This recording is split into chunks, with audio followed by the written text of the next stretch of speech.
Jai Jinendra, welcome to Adults Class 2, Practical Applications of Jainism. Let's start with the Nokar Mantra.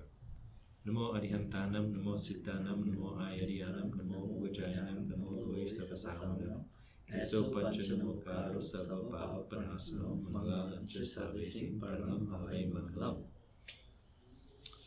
Well, I'm sad to say that I took a step backward in my spiritual progress over the break. I actually had a breakthrough or an epiphany, and I felt good about myself for a couple of moments until I realized I noticed a problem with it. I noticed that the epiphany I had was the same epiphany that I had before. All right? So then I realized, I'd fallen backwards without even noticing. So I had some time off during the break, and I was mentally preparing myself for it. What I should do, how I should relax, how I should spend my precious time off, right? Because I know that every moment is precious, and I know how many things I can get done in a minute. And the more you know that, the more you realize, I got to spend my time off wisely. And so while I was in my time off, I was constantly asking myself, am I using my time effectively? Am I using it to recharge, and frankly, if I was happy. And it started eating at me a little bit. Have you ever been on a vacation and you realized you weren't having that much fun? That's the worst. Because it's like a double whammy. Because not only are you not having fun, you're paying to not have fun, right? If I don't know about you, but I'd rather be at work, because at least at work, I'm getting paid to not have fun. If I'm on vacation and not having fun, I'm paying to not have fun. So this feeling about not being happy while I was on my break, and then I think, hey, I can let these thoughts go, right? There's no need to worry about where I am or what I'm doing, because happiness comes from the inside, because it's an inherent quality of the soul. And then it hits me. Well, this was something I learned a long, long time ago, right? How on earth did I forget it? Well, apparently I was so caught up in living a life of presents and food and family that I ended up taking steps backwards along my spiritual progress, and I had to have an epiphany that I had before, that I knew was right, that I am an expert at letting thoughts go. I had just forgotten it.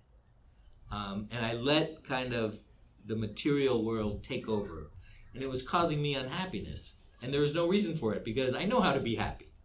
So just not worry about being happy, which is very hard, right? Yeah. It's one of the hardest things to do. So the question is, how do I stop that from happening again?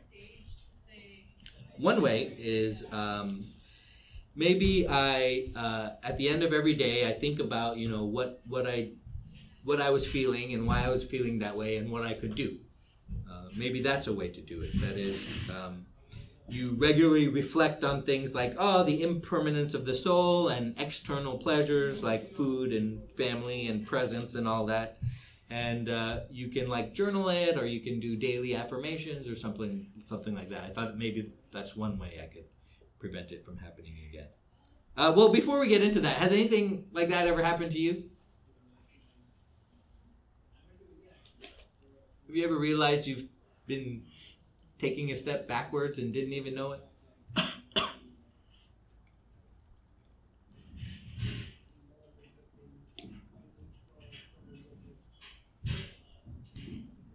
Did anybody forget about Jainism over break it seems like I did?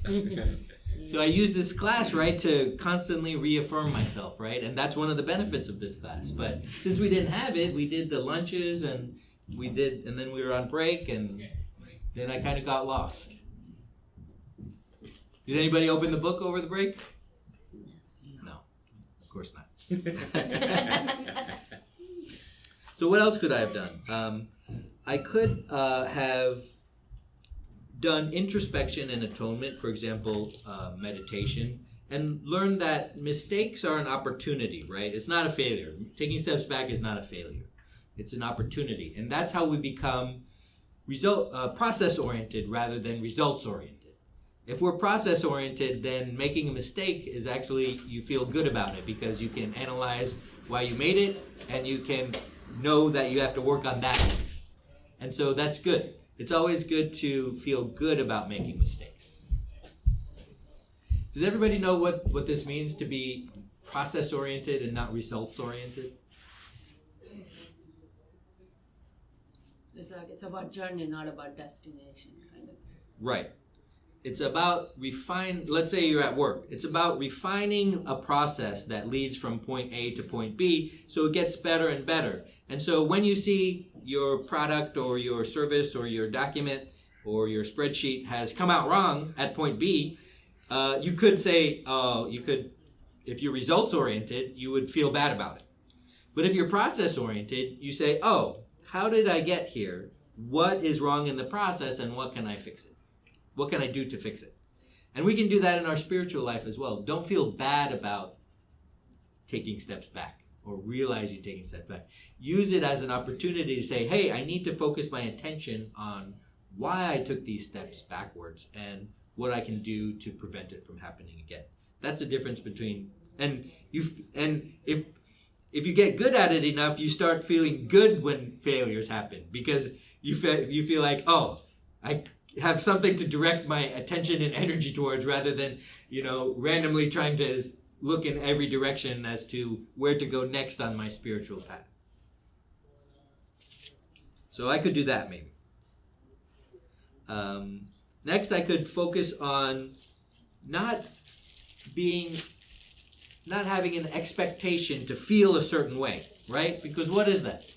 That's attachment to an outcome. If I have time off, I want to make sure I'm relaxed. Are you being relaxed enough? As if there was a way to measure that. Or are you being recharged enough? Or are you ready to go back to work? Or are you having enough fun?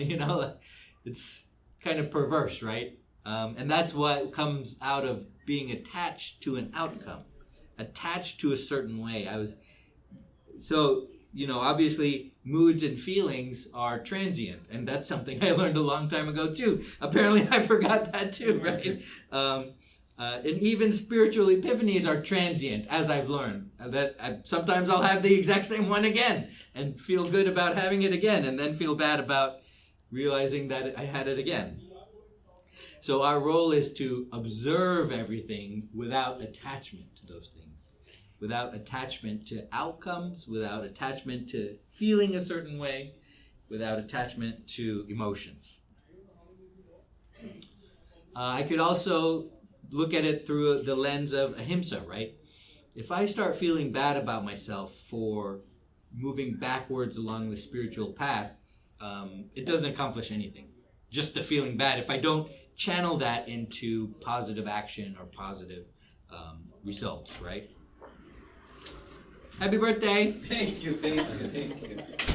So I don't want to cause self-harm, right? And that ahimsa includes self-harm. You don't want to cause violence against yourself. So instead of dwelling on my spiritual regression over the break, I could celebrate the awareness that I even had.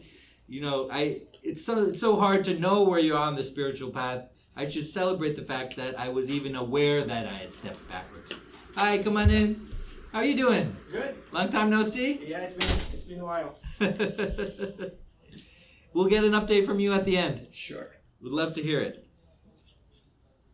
And so, ahimsa is definitely a lens that I could look through that backward spiritual progress in. Thanks to everybody just joining us. I just detailed how I had taken a couple steps back on my spiritual journey over the break. I was concerned about not using my time effectively, and I realized that I have the ability and the experience in letting thoughts go. I'm a pro at it. For some reason I forgot. For some reason I forgot that I'm happy by myself, the way I am. And I was chasing happiness and was finding myself increasingly unhappy because of it. Another way that I could prevent it is to practice meditation, right? Meditation anchors you in the present moment. and it helps you release judgmental thoughts, and you don't have to worry about whether you're using your time effectively, because if somebody looks at you doing meditation, they think you're doing nothing, when in fact you're doing the most important thing that you could be doing. And so that's kind of the dichotomy of that. How you guys doing? And so I certainly could improve my meditation practice. Another thing I could do is set realistic expectations, right?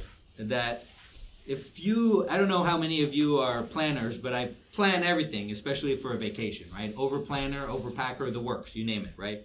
But if you over-plan stuff, then you are constantly worried about whether you're spending your time well. And if you're worried about whether you're spending your time well, that means you are moving backwards along the spiritual path, just like I was. Because it creates stress, and it's an attachment to an outcome that you have to let go of. And of course, the ultimate way to do that is to remember about aparigraha, right? Non-attachment, right? We don't want to be attached to outcomes, to certain feelings. We don't want to be attached to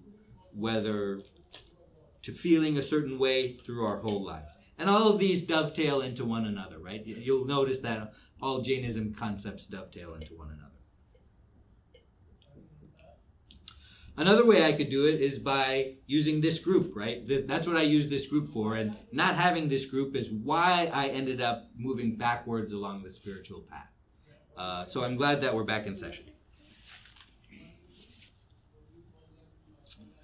Another thing I could do is to reaffirm my long-term spiritual goals. That is, you know how I make you guys do that paperwork thing once in a while, right? You guys hate it, and I hate it, and everybody hates it, but we have to remember that you've already accomplished all of your short-term goals. Everything you think is a short-term goal is just an excuse for you not pursuing a long-term goal. Because I see the age of everybody in this room except one. Everybody's already accomplished all of their short-term goals. I'm telling you right now, all of your short-term goals are fake. They're excuses that you tell yourself. The only thing you could possibly be worried about right now at your age, with however much money you have in your bank account, is your long-term goals. And I have to do that too. I have to reaffirm my spiritual long-term goals regularly. I have to write them down, and I have to look at them each week. And if I did that, I probably wouldn't have fell into this trap.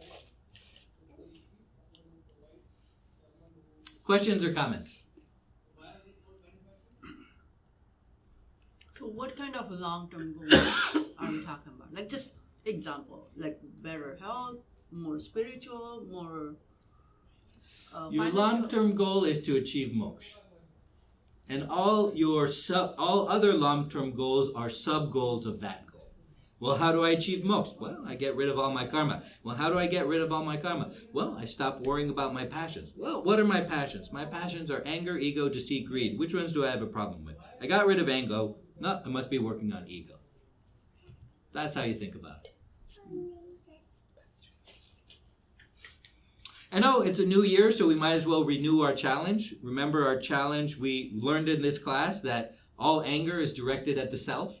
And I challenge you to come up with a scenario where anger is directed at some other person and not yourself. That is because anger is the mismatch between expectation and reality. That is the cause of anger. That is the reason we get angry. So I issue another open challenge if you'd like to discuss that as we head into 2025. And I'll have to give you another reminder that if you had been working on your anger since I gave you the reminder last year, you would have gotten rid of it by now. I know people that have gotten rid of all their anger in their life. It might seem an impossible goal, like moksha seems like an impossible goal. But no, it is something you can do right now. It is something you can do in 1 year. You can get rid of all the anger in your life. And then you can start on ego, which is a little bit tougher. And then deceit is a little bit tougher, and greed is very hard.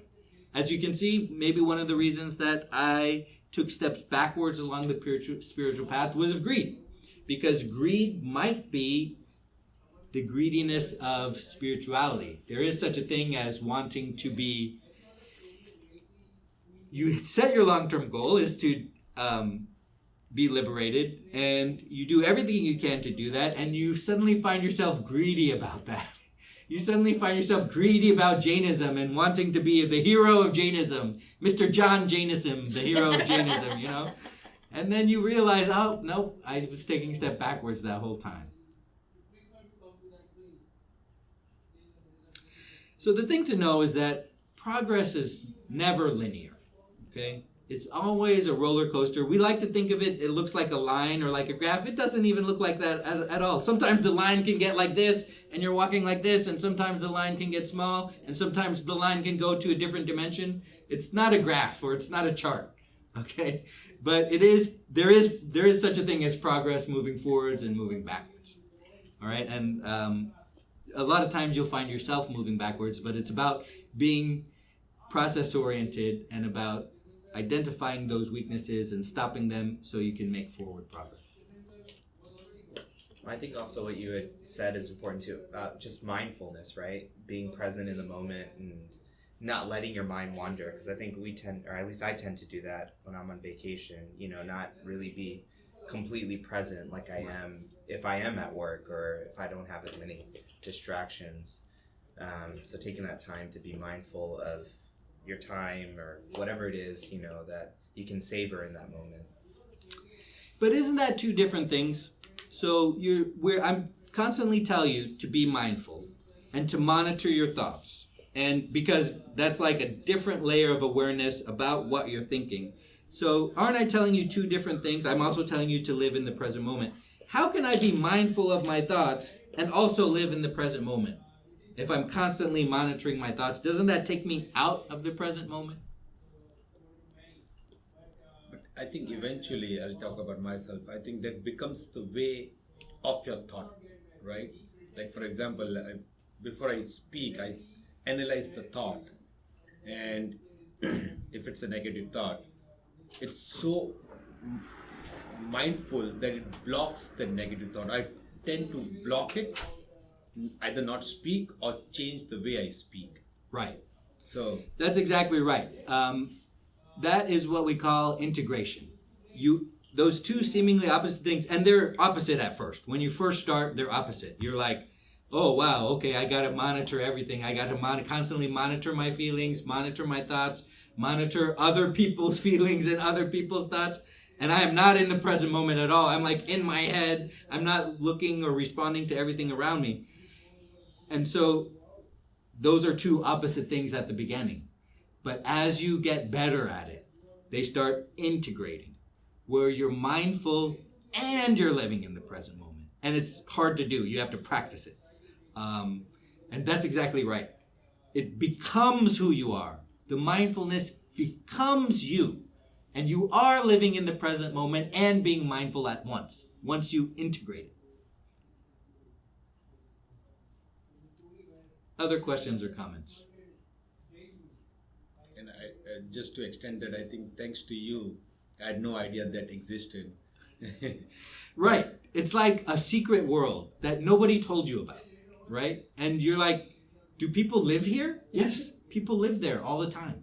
And why doesn't anybody tell you about it? Well, we've been trying to tell you about it. Nobody believes things that they don't see. So once you get a glimpse into this secret world, you'll never want to leave. And that's what we call waking up, right? You feel like you've never felt before. You feel like you're waking up from a dream. And that's how you know you're making spiritual progress. You keep waking up. You wake up more and more. And it's as if you have been dreaming several layers deep. One of the challenge of mindfulness I felt is, we all have learned a concept of multitasking, and our brain tries to do that. I think in a way, sometimes I feel like it's programmed to multitask whenever you get a moment of, and that takes you away into a completely different world or space, and then you try to come back, and that's where at least for me, the challenge of mindfulness is there, where even though I'm sitting right now, I might be wondering and having a thought of something else, and coming back to it is a challenge. Yeah. In a way. Yeah, absolutely. And does anybody have any help for me here? So again, I think again, same thing, right? I think multitasking in itself is good, but the way I have integrated is I think and then I try to not forget. So and thanks to Timmy, I have these buckets. So I try to put it in the bucket, and then I'll allocate it with a key verbiage or something. My wife isn't bothering me to buy this fancy trash can. Keep on forgetting. So it's in that forgetful bucket. It is there somewhere. So, and then I write it down. Yeah, I was about to say that. Or you could just make a list, a to-do list, and then you can stop worrying about trying to remember things. Yeah. So I realized what I experienced was a battle with Monia karma. Monia karma is deluding karma. And it's referred to as the king of all karmas because it has the most significant influence on your soul. That is, Monia karma prevents you from knowing what's right and wrong. And if you don't know what's right and what's wrong, you will continuously do the wrong thing, and you continuously attract karma to your soul, and it continues to bind itself and cause you to be ignorant about what's right and wrong. That is, it affects your perception. It's like it affects your perception, emotions, decision making. And if you can't do those things right, you'll never wake up. You'll always be deluded for your whole life. You'll never know what's right and wrong. And any progress you make will be accidental, and you will never reinforce it. You might take a step in the right direction, but it was an accident. And so you'll easily take a step in the wrong direction again because you don't know what's right and wrong. So let's see what the book has to say about Monia karma.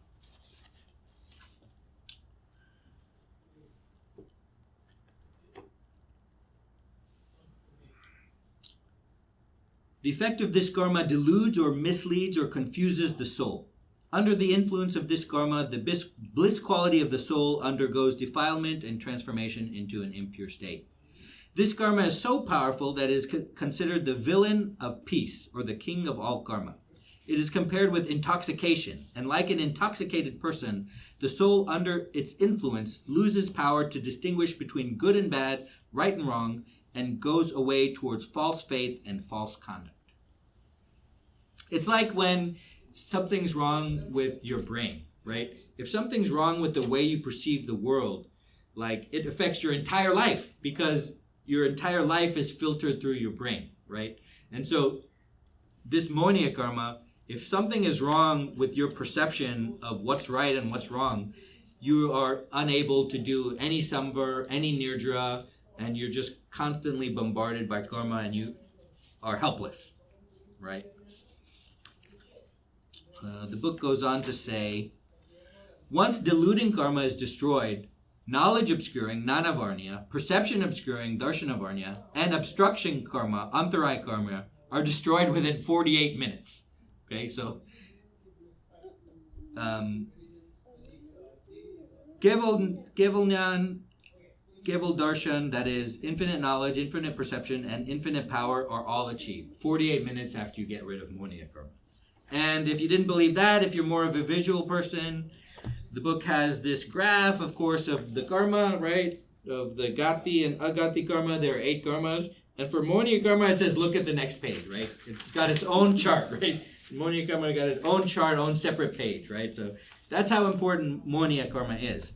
And what I was involved in is a battle with Monia karma. I was deluded, okay? And it was causing me to not remember that I'm good at letting thoughts go. I know that happiness comes from inside myself. Why was I beating myself up over nothing, right? And it literally was nothing, right? It literally was, am I happy? I feel bad about not being happy. Why do I feel bad, right? And that was a delusion that I was under. And that's how powerful it is, that it can lead you to steps back along your spiritual progress. It can lead you to not know things that you knew, right? This is what we talked about last year, right? With the guys in the mango trees, which we've updated the story. The updated story is, what would you do if there was a bug in your house? Well, one person would say, what's the problem? I just kill it. That's what I do. That is a person that is deluded, unable to tell right from wrong, right? Other options are not even occurred to this person, right? Another person says, I take the spray, and I do the spray, and I do it all over the house. Well, that's a step up for the kind of mindset you are. Another person says, "Oh, I just I shoo it out and I let the pet take care of it or something." That's another that person is another step. And another person says, "Oh, I just put a box over it and I leave it and it'll die." And so that person says, "I'm better than that guy who just smushes it under his foot." And then another person says, "Oh, I take it out, and I put it outside." These thoughts don't even occur to somebody under the influence of Monia karma. Just like it didn't even occur to me that I had the ability to let thoughts go while I was under delusion. And that caused me to get even more karma, right? So by distorting the soul's ability to perceive reality and make correct decisions, Monia karma prevents the soul from realizing its true nature because you're constantly caught up. Because you don't know right from wrong, you're constantly doing the wrong thing and you're constantly attracting negative karma, binding negative karma to your soul. That karma is constantly coming to fruition and you're constantly making the wrong choice. How would you pause and realize that this is a wrong thought? What as a soul or what as a person at this birth? Is it like an imbalance within me that tells me that this particular thought process is wrong? Pause. I am under the influence of Monia karma. How do I pause myself and say that this is right and this is wrong? Or I should continue thinking like this and I should stop thinking over here? That is one of the most interesting questions you could ask your whole life. What is right and what is wrong in this situation? And I encourage you to do that. You do that by asking yourself what is right and what is wrong in every moment of your life. And if it sounds exhausting, it is. And I'm not here to tell you that it would be easy. I'm only here to tell you the truth. And the only way you can do that is by creating a habit of questioning what is the right thing to do in this situation. And if you do that, you're further along than most people. Because most people squish the bug and that's the end of the story. They don't even ask if there's a better way. If you ask if there is a better way and what could that better way be, that's how you cultivate. And then you start applying it to things you might not even have thought of. Maybe you apply it to how I treat my children. Maybe you apply it to how I behave at work. Maybe you apply it to what should I be doing in my free time?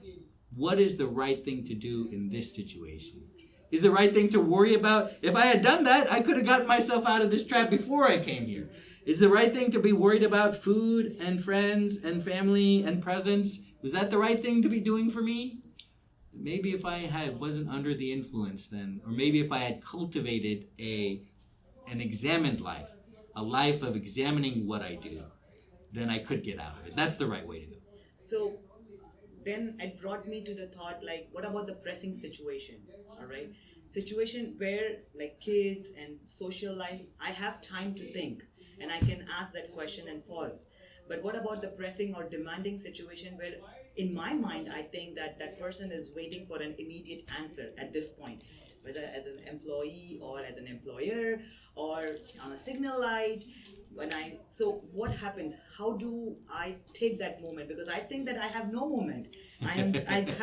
We use that vocabulary. I have no choice. I have to do this. Right. There's a no choice situation, which I think in my mind that I have no choice. But after talking to this session, always we have a choice. But it's that moment that you pause and think, is this the right thing to do at this point? So what do we do when we think in our mind that there is a no choice, but actually we have a choice? So there are very few pressing situations like you mentioned, I have to make a split decision when driving a car. In your life, there are very few moments like that. And the only thing you can do in those moments is rely on your experience. And then if you have created enough of momentum in your life to gain a lot of experience, then you can rely on that. But there's not that many moments that happen in your life like that. So you always have a lot of time to think about many decisions. Yeah, so Timur, if I may, Yeah. I don't know whether it fits into the pressing category, but when I'm in a moment where I'm undecisive, I typically visualize what my idol would have done. Mm-hmm. Yeah, and that's how then it gives me a path at least. That's great. So you kind of think about, well, what would this person have done? That's interesting because you don't think about it as yourself. You think about it as, maybe it's like a better version because it's your idol, right? So it's a better version of me. What would the best version of myself do? Well, the best version of myself would talk patiently with my kids and not raise my voice and not get angry. I want to be like the best version of myself, so I'm going to make that decision now. I love that. I also think that sometimes the situations may not be pressing, but we make it, we put it on ourselves Yes. to make it urgent, Yeah. right? And one of the things that I think I've improved is like, when responding to an email, the urge is there, right? We Right. think that they are all waiting on us, or if you don't respond, company is going to stop, or if you get a nasty email from someone, you really want to respond back. And I think we all think that you have to do something in this case. How can you let it go? But yeah, I think again, like you said, we have choices.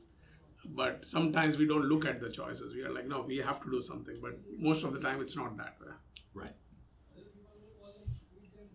So we can divide monia karma into two types. Faith deluding, it obstructs your right faith, which is what I was dealing with. And conduct deluding, that is, it incites your anger, ego, deceit, and greed. And of course, when you incite those, that attracts further karma to your soul, like we talked about. Monia karma is persistent across lifespans, so it will follow you and you'll remain in ignorance in your future lives until you get rid of it.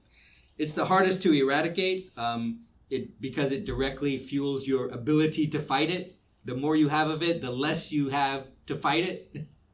The less kind of tools you have to fight it. Because your only tools to fight it are correct knowledge, correct faith, and correct actions. And it deludes those things. It stops you from getting those things.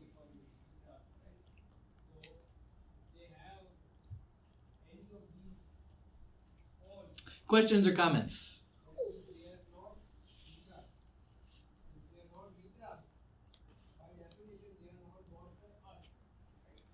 So in talking about this, have you come to realize that you were fighting monia karma, or that you had taken steps back along your spiritual path? And tell me what you did about it.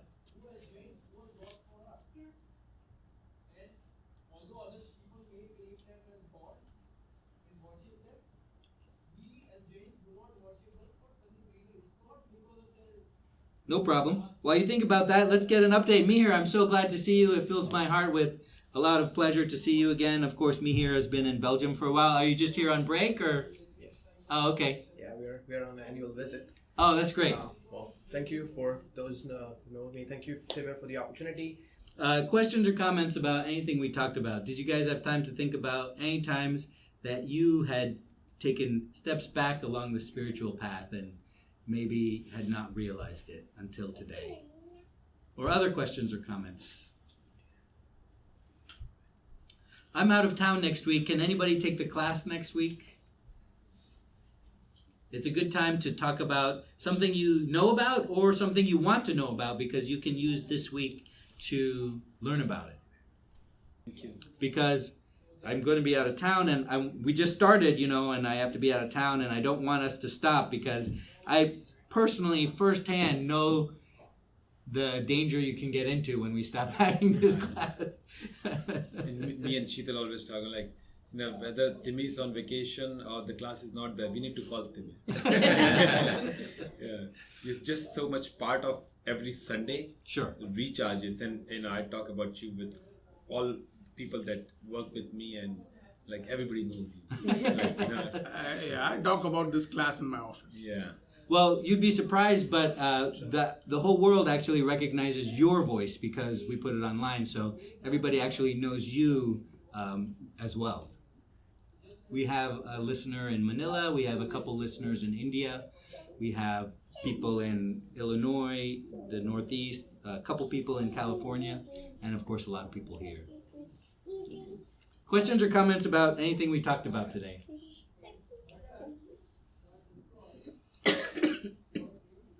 Well, thank you for your time this week. I really appreciate that. And we look forward to spending more time with you this semester. Thank you. Thank you, guys. Thank you.